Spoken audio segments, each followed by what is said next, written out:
Ladies and gentlemen, boys and girls, from the miner that brought you this stone, I have got a whole bunch of new material that they've hit in their little cave, and if you thought this kind of stuff was cool, what they're hitting now is starting to get really exciting. So they haven't struck gold, but they're getting really close, and we'll dive straight into the biggest stone, the most important, and hopefully the best result. Have a look at that. Now, this is very typical of what they're finding at the moment. You'll notice that the surrounding potch is definitely grey, and we saw in this stone here that a lot of it was really light, but there is some dark material there.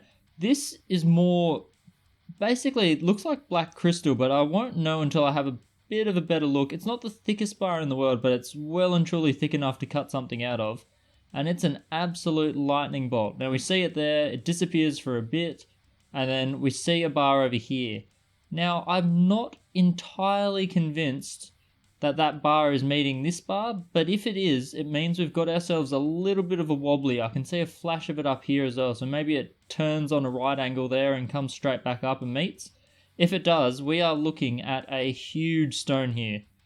If I just grab my calipers from off to the side here and have a quick little look, you'll notice I'm not using the digital ones anymore. I'm absolutely sick of any digital caliper that exists on the face of the planet. So this is like a bit under 2 inches, bit over 4 centimeters at its widest point, and even at its narrowest point we're still looking at bit over 3. So it's a huge chunk, just chucking it in the palm of my hand. Really big chunk, and if that color bar goes all the way around, we are in for a massive treat on this one. That could produce an absolute lightning stone. Now alongside that one, they sent through a couple of the little bits and pieces that they were finding on the lead up to that, and these ones will be a struggle to get too much out of, but you can see here, absolute black. We don't really care if the pot surrounding the color bar is a little bit light.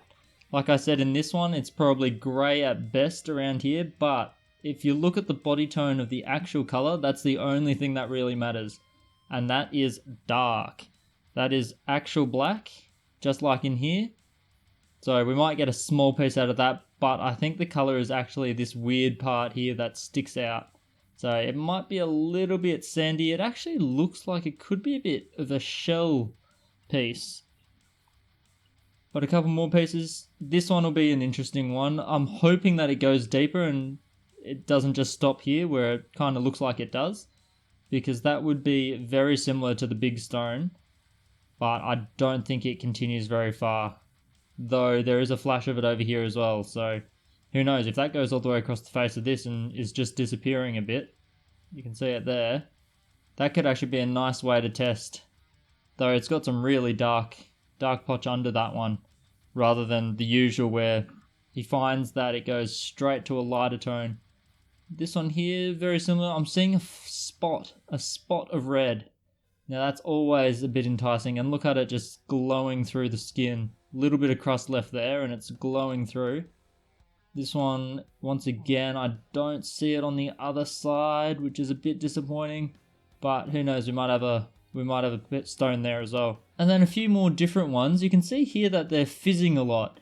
Now, if a stone starts fizzing like this when you put it in water, I always get a little bit worried, because it means that there's, most of the time, some porous material, and in this case, it's most likely sand. So you can see here, there's a lot of air trapped in that sand, so giving it a good soak really penetrates, but look at the potential.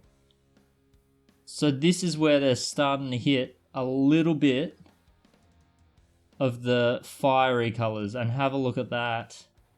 I mean, it's a small stone. Well, not actually that small. It's not small at all compared to the big one. It's a little bit small, but look at that. It's an absolute sparkler.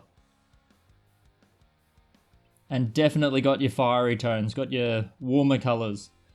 Always going to be exciting when you see those warmer colors, and it looks like a solid bar and it's going all the way around. So if that cleans up, and there's not a lot to reveal, if that cleans up, it's going to be an absolute killer stone, that one. Maybe one of the best ones so far that I've worked on for them. And same again here, bit yellow, bit green. It's, look at that, that's definitely got reds and blues. It's got the warmer tones, it's got the cooler tones, it's got absolutely everything. This, on the other hand, though, will probably not result in a nice black opal. It's definitely grey at best. But we will see how that goes. And then another little piece. I believe this stone here was one piece, and they were packaging it up and it just split in half during packaging. Natural crack in it. They saw it beforehand, so we're not too disappointed. But this could make an absolute magic pair of opals. So I'm really excited to see how this one goes. I know it's not the main focus, but I'm really pumped to see how these ones go. And I'd actually recorded this video once already before they decided to send these stones over. So I've had to redo it, but that is okay because these stones are amazing. And well, we've got half a dozen stones here.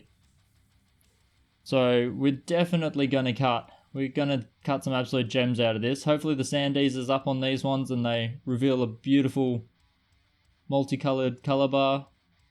Hopefully a lot of reds, but of course the main focus will be this monster stone here. Uneven color bar, may even be 2 color bars and require a bit of a slice, but we will strategize and work on this one very soon, because I can't just let this one sit on the bench. But anyway, that goes to show the kind of variety that you can get. All of this material is from the one person, and you can see how it's transitioned.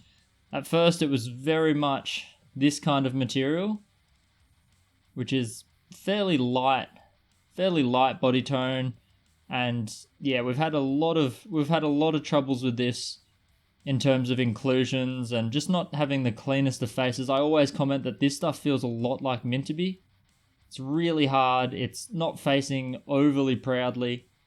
But this stuff here, this is more like your stock standard Black Lightning Ridge Opal.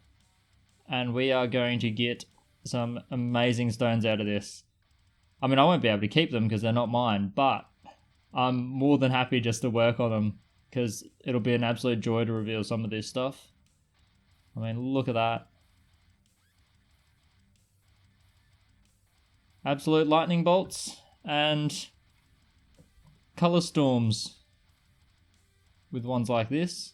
But you know what? They are not going to cut themselves. And so we'll call it quits here, and I better spin up the Dremel.